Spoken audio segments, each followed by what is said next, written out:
Marina Cifuentes, here representing herself against the bill. I am Marina Cifuentes speaking for myself against House Bill 60. My representative is Donna Howard. I work for Austin Women's Health Center, which was established in 1976 as the private medical practice of my husband, Dr. Tad Davis. He has been providing safe abortion care as part of a full range of medical care for women longer than any other abortion provider now in Austin. And during these 37 years that his office has been open, there have been none of the serious complications that this bill purports to prevent. I understand the reason that you want to cut this testimony short, and that is because the women in this room almost overwhelmingly oppose these regulations as unnecessary for the protection of women. I'm very disappointed that this bill has even been brought up in this special session or ever, but I only can feel good that if this bill passes, Texas will turn blue faster than I ever hoped. Thank you.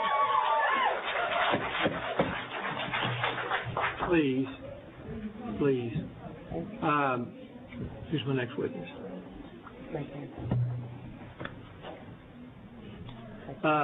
Leslie Sims, representing herself, here testify against the bill. Show Leslie against the bill, not testifying.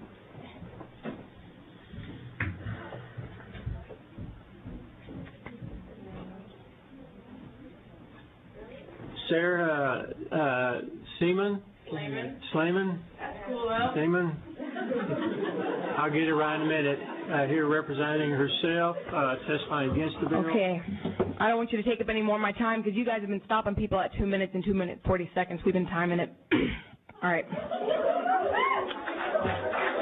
Thank you, Chair and Committee, for allowing me to testify. My name is Sarah Slayman. I'm a constituent of the wonderful, patient, enlightened Representative Jessica Farrar. I'm speaking against this bill today because women and girls in the state of Texas have a federally protected right to safe and legal abortions and family planning.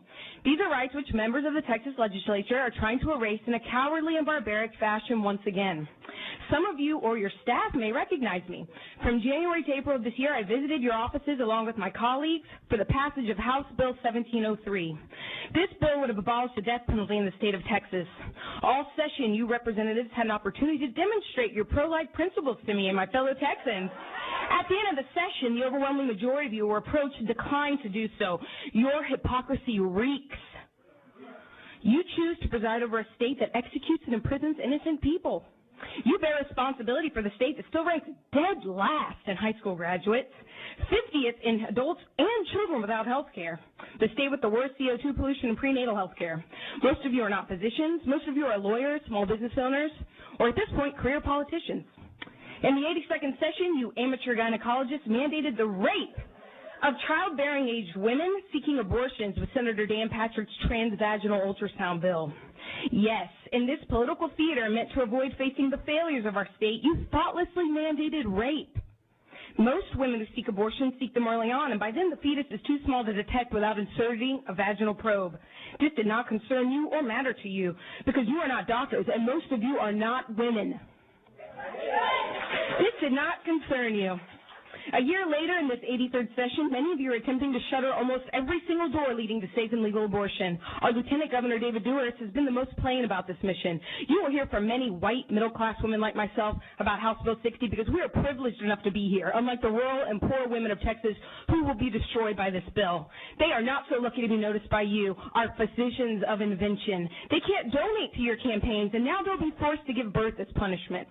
This is the barbarism I referenced before. You are not doctors, so I'll inform you that all pregnancies endanger the life of a mother. Developing fetuses attached to our vital blood vessels. They affect our entire bodies, our minds and souls, our already existing children and families. As legislators, you refuse to structure a budget that would serve Texas children in their schools. You refuse to accept the federal expansion of Medicaid. With regards to women, this state has become a laughingstock, a swaggering, stupid bully. I'm moving to New York, and I leave with my head held in shame. I'm moving to a state that won't rape me with a transvaginal probe and that doesn't kill its own inmates. Shame on you, Byron Cook.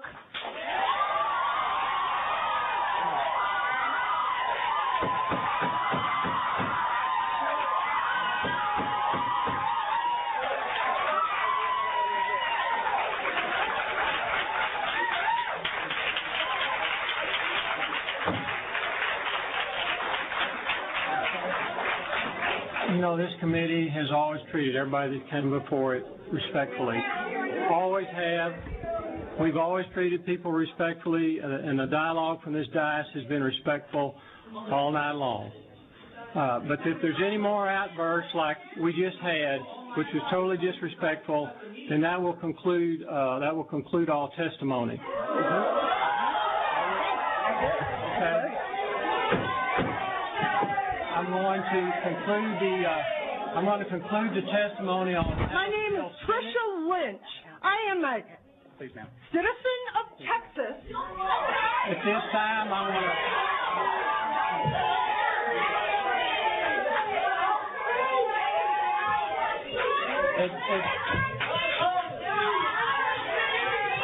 At this time, I want to recognize.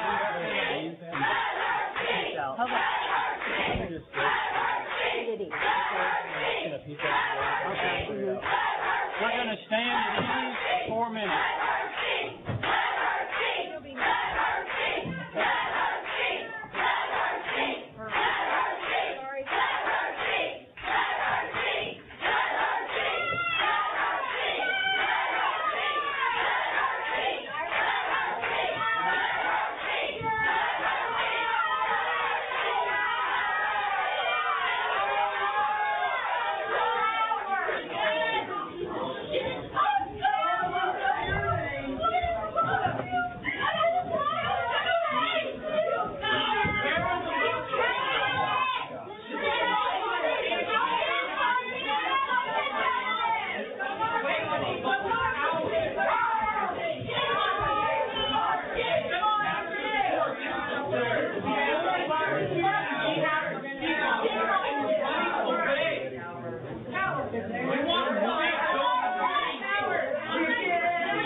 Texan, and I will remember in November, and I will not go away. I'm not moving.